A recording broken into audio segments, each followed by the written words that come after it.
Good morning, welcome back মঞ্চস্মিস channel. আবার এসে গেছি একটা নতুন ভিডিও নিয়ে। তো সেই দিনকে সকাল থেকেই ভিডিওটা শুরু করলাম।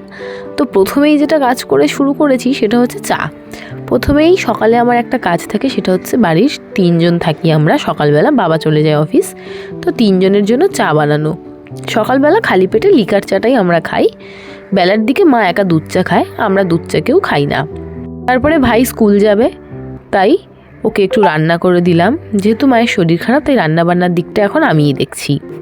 প্রতি সোমবার আমাদের বাড়ি নিরামিষ রান্না হয়, তাই এই দিনও সোমবার ছিল, তাই জন্য নিরামিষ সয়াবিনের তরকারি করেছিলাম। সমস্ত কাজ শেষ করে স্নান সেরে একটু স্কিন কেয়ার করে নিলাম। তারপরে বেলার দিকে যখন মা দুধ চা খাবে বললো, তখন দুধ চাটা মাকে বানিয়ে দিলাম। বেলার দিকে মা বললো একটু সবজি রান্না করবে, তাই জন্য সেই সবজিগুলোকে আমি একটু কেটে দিলাম।